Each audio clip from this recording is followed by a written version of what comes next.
Bueno, otra vez agradezco la oportunidad del espacio por estar con ustedes. En esta ocasión la charla será una charla breve eh, que le titulamos El potencial de los videojuegos como fuentes para las humanidades. La idea cuando iniciamos estas conversaciones con Salvador, con Claudio, con otros colegas, fue precisamente la pregunta, ¿cómo elegimos nuestras fuentes? ¿A partir de qué? Así que este proyecto nació de pensar en fuentes alternas o en fuentes a las cuales se les cuestiona su validez por parecer bastante sospechosas o novedosas, por así decirlo, que son poco fiables, que no son corroborables, etcétera. Y bueno, esa es precisamente la pregunta, ¿cómo elegimos las fuentes? En antaño, cuando existían pretensiones de cientificidad en las humanidades, específicamente en la historia, las fuentes se elegían fundamentalmente a través de los documentos oficiales del Estado, porque eran los que sí podían dar ese elemento de corroboración. Estaban pensados desde esa perspectiva. Pero ahora se ha replanteado esa idea fundamentalmente en el siglo XX a través de trabajo de un montón de historiadores que conocemos, como Braudel, etcétera. Bueno, eh, se ha replanteado para pensar que esos documentos oficiales del Estado también pueden ser falsificables. También pueden ser igual de vulnerables que cualquier objeto y no tienen esa cientificidad total al 100% que se supone se les caracterizaba. Entonces, más bien, en lugar de pensar en documentos oficiales estatales o archivísticos, eh, debemos pensar para nuestros procesos de reconstrucción histórica en huellas que sean significantes para reconstruir procesos, para aprender a reconocernos. Porque cuando hacemos historia, de lo que se trata es precisamente de procesos de reconocimiento. Eh, para eso, las huellas pueden ser múltiples y no necesariamente tienen que ser los documentos entendidos de la forma tradicional, que son entidades de información con soportes en papel, etcétera. Una huella puede ser cualquier cosa, puede ser un objeto, puede ser la memoria, puede ser una imagen, y en este sentido puede ser un juego, un juguete, ya que los juegos y los juguetes definitivamente contienen elementos culturales, procesos de significación, y en sí mismos son proyectos de civilización, ya que los juguetes son hechos para niños, pero elaborados por adultos, lo cual habla que tienen significados que se buscan reproducir. Por lo tanto, vale la pena acercarse a estas diferentes huellas. Cuando digo que hacemos historia para reconocernos, me gusta pensarlo así, que, bueno, yo me reconozco como un sujeto de la era digital, que nací y he crecido rodeado por aparatos, rodeado por tecnología. Entonces, si quisiera hacer una historia lúdica sobre la era digital, forzosamente tendría que acercarme a este tipo de instrumentos como son los videojuegos.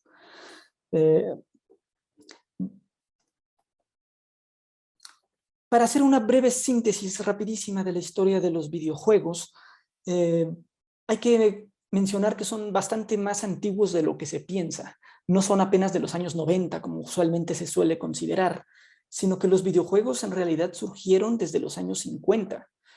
Los primeros intentos de conjugar a la televisión con la computación surgieron desde el 52, por ejemplo, primero en laboratorios y en universidades, y para la década de los 70 ya eran un fenómeno comercial, sobre todo en Estados Unidos. Este también es una acepción común. Se piensa que los videojuegos son japoneses y no, los videojuegos nacieron en Estados Unidos y son japoneses por adopción, globalizados a partir de los años 80 como un fenómeno de masas.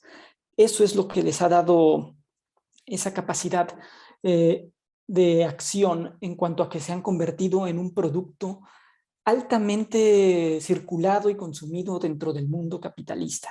En esta imagen, por ejemplo, solamente para mostrar eh, una parte del éxito que tienen los videojuegos hoy en día, se puede apreciar un mapa en donde se observa que por regiones la cantidad de millones de jugadores de videojuegos es enorme y también la cantidad de ventas que logran. Esto es la circulación de videojuegos a nivel mundial en 2020, solo en 2020. Por lo tanto, esta industria cultural definitivamente ha competido, por ejemplo, con otras como Hollywood, y por sí misma, entonces debería ser una fuente interesante para las humanidades, porque si tiene tantos consumidores y tiene tanto éxito circulando comercial y culturalmente, vale la pena que empecemos a hacerle preguntas a estos medios con los que estamos creciendo, viviendo, interactuando todos los días. Específicamente para nuestra región de América Latina, el promedio de videojugadores que hay es de 116 millones de jugadores, lo cual no es poca cosa.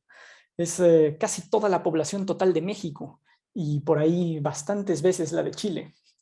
Así que no es poca cosa el nivel de personas que han crecido con estos juguetes de la era digital.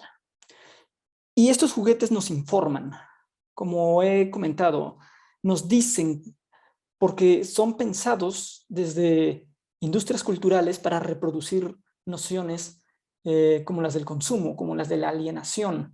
Reproducen discursos, reproducen eh, soft power, la colonización y subalternidad a las industrias culturales del norte global se puede observar a partir de nuestra incrustación en estos mercados.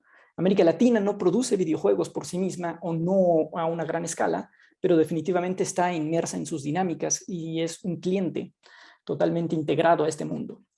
Por eso vale la pena también estudiarlo, por ejemplo, desde la economía. Pero los videojuegos pueden ser considerados como fuentes para las humanidades, al menos desde dos perspectivas que están siempre unidas entre sí, como medios y como mensajes. Cuando hablamos de medios, hablamos de los instrumentos creados para circular a los mensajes. Así que, por lo tanto, los videojuegos pueden servir para, eh, para observar el paso en el cambio de las tecnologías y de sus soportes, en el cambio de la sociedad digital y de sus formas de comunicación. Los videojuegos han pasado de cartuchos a discos y ahora a versiones digitales y versiones en la nube. Nos sirve para observar entonces ese tipo de cuestión sobre desarrollos tecnológicos, cómo nuestra sociedad postindustrial ha ido cambiando. Eso por un lado como medios físicos, pero por otro lado como mensajes son altamente versátiles de contener mundos interactivos y narraciones complejas, al igual que el cine, por ejemplo. Los videojuegos tienen además una ventaja que el cine no, y es que la interacción es mucho más directa, mucho más absorbente. Por lo tanto, pueden ser emotivos, pueden ser impactantes y pueden contener arquetipos que nos dicen quiénes somos. Una de las formas en las que las sociedades aprenden es a través del juego, y precisamente los videojuegos reproducen esas nociones. En la imagen que se ve en la parte derecha, puse solamente algunas imágenes de juegos que reproducen algunas cuestiones culturales bien conocidas, por ejemplo, de vampiros o de dragones, o que pretenden incluir elementos históricos. Los videojuegos siempre nos dicen algo, porque no están desconectados de la realidad y de las sociedades que los crean. Pueden contener elementos de crítica cultural, como por ejemplo la cultura cyberpunk, pueden estar hechos para criticar a las armas nucleares, o pueden estar y contener discursos también de la superioridad de ciertos países, por ejemplo, en donde en varios videojuegos los estadounidenses siempre salvan al mundo, exactamente igual que en las películas. Así que vale la pena entenderlos como importantes fuentes para las humanidades desde estas dos perspectivas, medios y mensajes, pero siempre unidas entre sí. Muchas veces el medio es el mensaje, porque el tener el videojuego más avanzado indica también ser una persona más integrada a la era digital, más conectada. Para ir terminando, Eh, los estudios de videojuegos realizados en español durante las últimas décadas no han sido pocos. Por eso digo que vale la pena tenerlos en cuenta como fuentes para las humanidades, porque pueden aportar a diferentes ramas, no solo la historia, sino la antropología, la sociología, la pedagogía. Todas ellas se pueden beneficiar de observar a los videojuegos y sus dinámicas. Se han hecho muchos estudios, por ejemplo, desde la pedagogía, sobre las habilidades que se pueden aprender con videojuegos. Desde la sociología se han hecho estudios sobre cómo los videojuegos en realidad no aíslan a los jugadores como se tenía pensado, sino que pueden aprender importantes elementos de competitividad y de sociabilidad en salones arcades o en el Internet. Desde la historia sabemos que han impactado y han cambiado las formas de jugar, reemplazando a diferentes figuras de cada nación en la que se van insertando. Por ejemplo, ya no se juegan tantos juegos mexicanos o juegos chilenos en favor de estos nuevos juegos digitales, y así sucesivamente. En la pantalla se pueden observar una serie de gráficas que indican la cantidad de trabajos en español realizados sobre videojuegos. Si se fijan, en España es en donde se han producido más, casi 400 trabajos en los últimos 20 años. Le sigue Colombia con casi 150. En México hay menos de 50 trabajos, en Chile también hay menos de 50 trabajos escritos, pero definitivamente se ha elevado mucho. En la gráfica de la izquierda se puede observar que para finales de los años 90 apenas se escribía de videojuegos, y sin embargo entre el año 2006 a 2010 empezó a incrementarse, y para el 2016 al 2020 se ha dado un boom tremendo. Nos hemos dado cuenta que tenemos que estudiar estos artefactos porque nos pueden informar mucho. En la parte de abajo se puede observar las distintas áreas que lo han hecho, como dije, desde la historia, desde la medicina, desde la sociología, desde la pedagogía. Hay numerosos trabajos que se aprovechan de lo que nos pueden enseñar estas fuentes alternativas, que aparentemente no son confiables, pero en realidad nos dicen mucho sobre la sociedad de hoy. Mencionaré solamente algunos ejemplos de trabajos que existen para no quedarnos con la duda. Por ejemplo, si quisiéramos consultar trabajos en España que han hablado sobre videojuegos, tendremos que acercarnos a Cristian López Raventos y a Simone Belli, o a Yolanda Aragón Carretero, que han trabajado cuestiones sobre cómo los videojuegos funcionan en psicología, que potencian la sociabilidad, que pueden ser educativos. En México, Óscar González Segui se ha encargado de observar que se han convertido en mercancías tecnoculturales desde hace más de 25 años y que nos mantienen sujetos a un mercado global. En Chile, Cristian Espinosa Tapia se ha encargado también de observar la irrupción laboral al mundo de los videojuegos, ya que muchas empresas de videojuegos se han fundado en Chile a partir de su integración. En Argentina, Silvia Blurt y Verónica Uman también han hecho trabajos que se encargan de la sociabilidad y de la violencia que supuestamente contienen los videojuegos, llegando a conclusiones de que, bueno, por supuesto que la tecnología no es buena o mala y ni siquiera neutral en sí misma, sino que los videojuegos pueden ser tan buenos o malos como la sociedad que plasma en ellos sus contenidos. Son exactamente igual que las películas o la televisión, depende del uso, no depende de que sean buenos o malos por sí mismos. En Perú hay trabajos como los de María Quirós y Ana Toledo, que trabajan en cuestiones históricas también de su introducción a mercados locales y cómo compiten con juegos tradicionales. Y en Ecuador se puede mencionar el trabajo de Rodrigo Mendizábal, que propone a los videojuegos como unas máquinas de pensar que reproducen estereotipos de las sociedades que los crean. Y eso solamente son trabajos en español. En realidad, en inglés, en alemán, en holandés, en japonés, se han escrito muchos, muchos más trabajos y desde hace un poco más de años, lo cual nos habla de que académicamente tenemos que empezar a involucrarnos mucho más con estas novedades históricas y de humanidades, porque nos pueden decir mucho. Yo con esto cierro, porque pretendía ser bastante breve. Espero que no haya sido muy rápido o muy confuso, pero bueno, quedaré atento a los comentarios o preguntas que se tengan para el final. Siguiendo un poco la línea de lo que hablaba Fernando, este proyecto surgió a principios de año, en marzo. Fue un llamado de Oriel Gómez en México, en verdad, precisamente porque a los historiadores se nos habían cerrado los espacios, perdón, más tradicionales de trabajo, de búsqueda de testimonios, como las bibliotecas, los archivos, las hemerotecas o los museos. Bueno, y en función de ello nos juntamos con Oriel, con Fernando, con Claudio, con Margarita Ponce, que somos quienes formamos el equipo y prontamente ya debiera estar ese libro eh, a disposición de todos, producto de lo que fue el COVID-19, producto de lo que fue el COVID-19 y el impacto que eso tuvo en nuestro trabajo.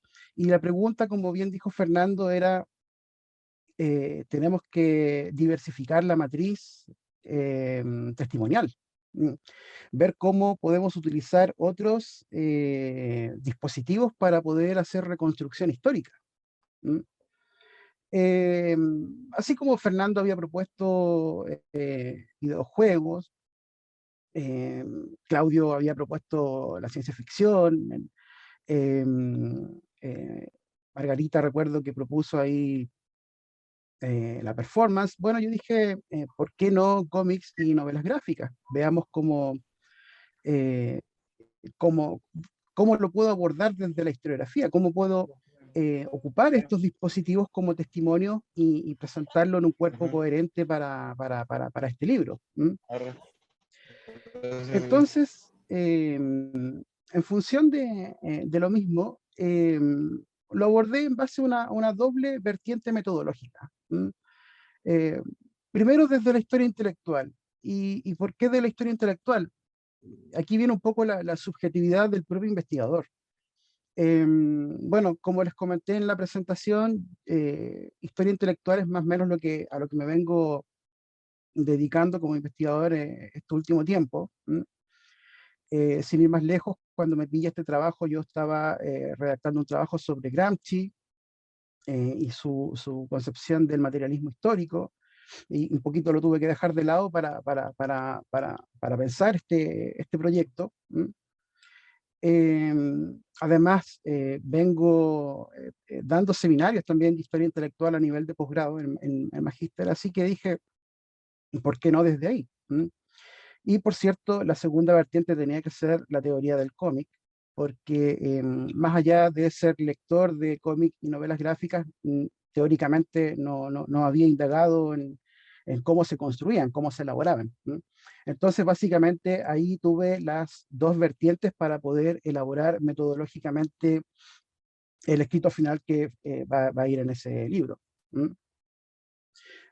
Entonces, desde la historia intelectual, yo partí de una premisa básica que sostienen los historiadores que se están dedicando a ella, como Roger Chartier o François Doucet, vale decir que cada época histórica genera sus propios intelectuales, y estos producen los bienes simbólicos que su propio tiempo también les posibilita.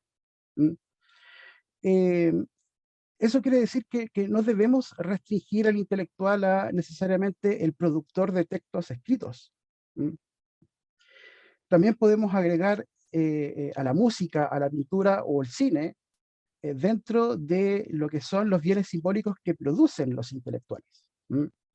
Ahora, ¿qué es lo que los va a definir más bien como intelectual? Y eso tiene que ver con que estos bienes simbólicos debiesen manifestar una representación crítica de la sociedad de la cual el intelectual es parte. ¿Mm?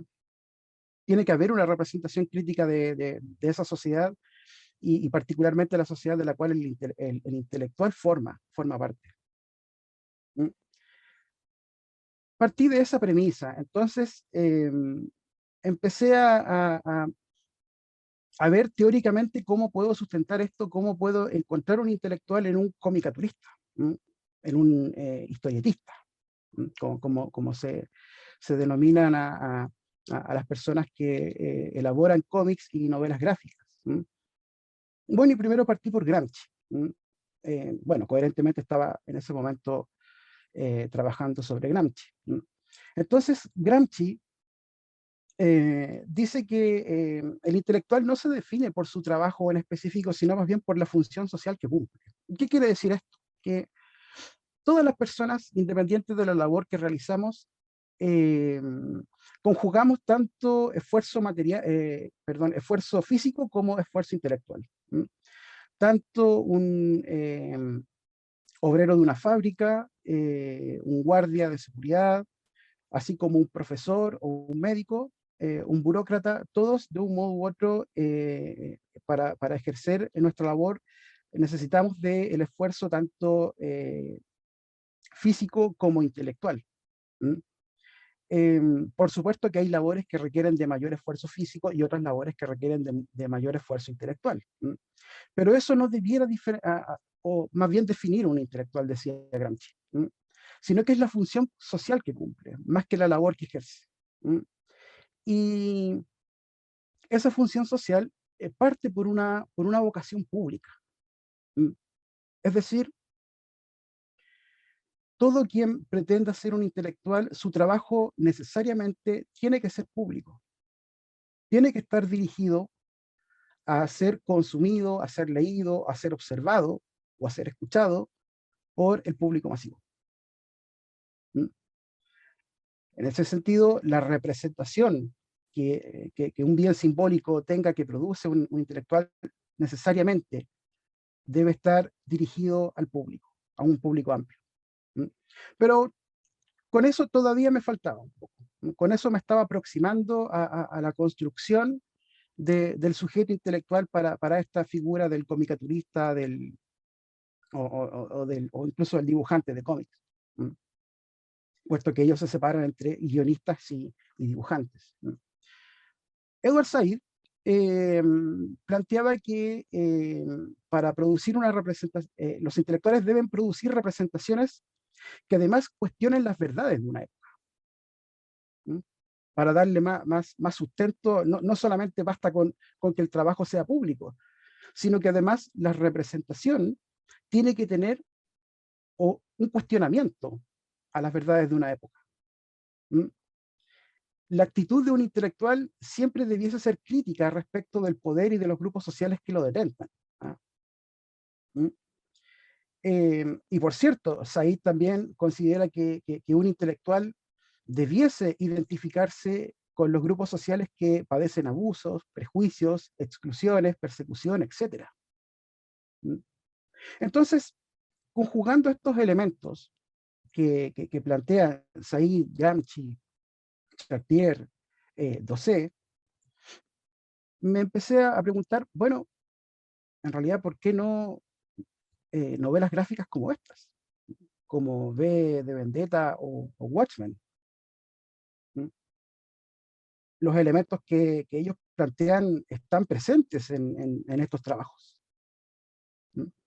Pero esa fue la hipótesis inicial de trabajo.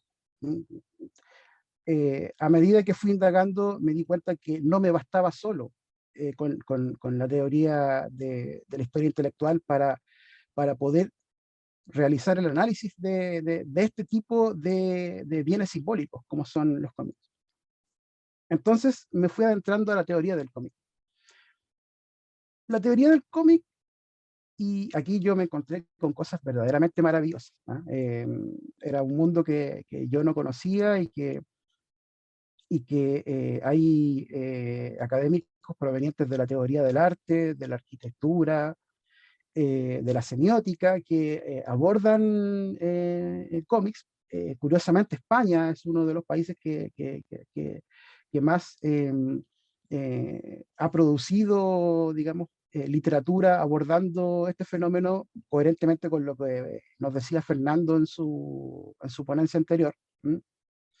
No voy a entrar en los aspectos más técnicos del cómic que van a ir en el artículo, pero sí al menos quiero ir con lo general, plantear más o menos lo general.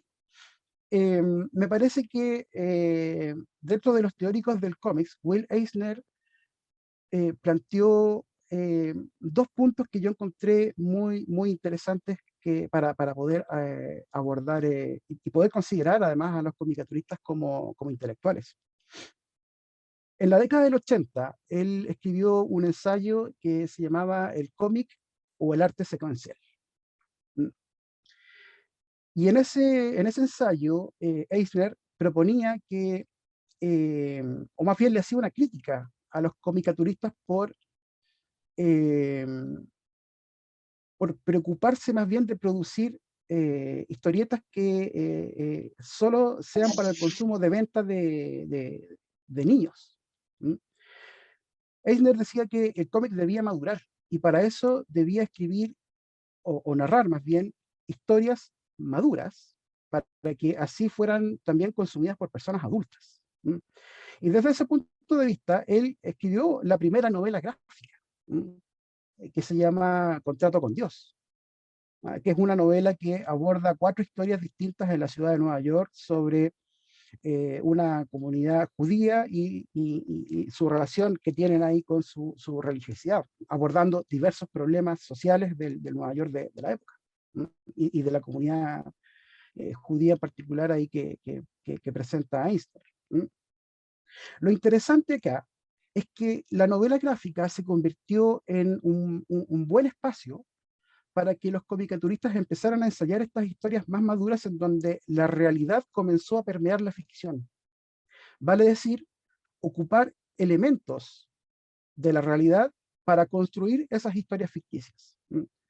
Como por ejemplo la psicología de los personajes, en donde los protagonistas de las novelas tengan problemas relativamente similares a las personas que tenemos en el mundo real. Entonces, desde ese punto de vista, la novela gráfica se convirtió en un espacio para, para, para, para ensayar esta nueva vertiente de cómics, principalmente en novelas gráficas. Más adelante, si surge la pregunta, ahí les haré la diferencia entre un cómic y una novela gráfica. Son parecidas, pero no son exactamente lo mismo. Ahí tenemos las portadas de la primera novela gráfica que se publicó, que es la de Eisner, Contrato con Dios, y el ensayo que les comenté, en donde él plantea esta crítica a los comicaturistas. La otra vertiente interesante de la teoría del cómic vino de un ensayista que se llama Scott McCloud. Y él en un ensayo que se titula Entender el cómic, que lo primero que yo encontré muy interesante de ese ensayo es que está ilustrado y redactado en viñetas. Vale decir, es un ensayo que está en viñetas y dibujado. Y ahí es donde McCloud entrega eh, su definición de lo que es un cómic. ¿Ah? Vale decir, un medio para comunicar ideas, experiencias, sensaciones, y en donde las imágenes pueden representar acciones, temporalidades, emociones, pensamientos o lugares. Por supuesto que esto se yuxtapone con diálogos, y de ese modo se produce esa síntesis entre imagen y texto escrito. ¿Mm? Pero McCloud ahí me gustó mucho porque de un modo u otro McCloud considera que el cómic no es un invento del siglo XX, que el cómic como tal ya viene desde los jeroglíficos egipcios, puesto que se trata de comunicar ideas, experiencias o sensaciones a través de imágenes, y de imágenes secuenciadas. Entonces, bueno, ahí tengo un par de imágenes de las portadas de los libros de McCloud. En función de lo mismo, yo me encontré que con esta base teórica ya tenía los elementos necesarios para poder abordar una investigación más de fondo. Y bueno, adelanto un poco, no voy a entrar en el detalle de las conclusiones a las que llegué ni el desarrollo del trabajo. Eso se los voy a dejar a ustedes para cuando el libro ya esté publicado y lean ahí los artículos, pero la novela en específico que yo trabajé fue Watchmen. Y en Watchmen encontré 4 tópicos muy interesantes en donde el autor de tal novela, Alan Moore, y junto con su dibujante Dave Gibbons, hacen una crítica muy interesante a lo que es el mundo occidental en la década de 1980 y en particular a Estados Unidos. Dentro del marco de la Guerra Fría y de lo que era también la paranoia que la sociedad en ese entonces sentía sobre una posible o hipotética guerra nuclear. Pero eso ya se los voy a dejar a ustedes como lectores más adelante. Eso por el momento, Claudio. Hoy me quería centrar más en los aspectos más teóricos de la construcción del trabajo.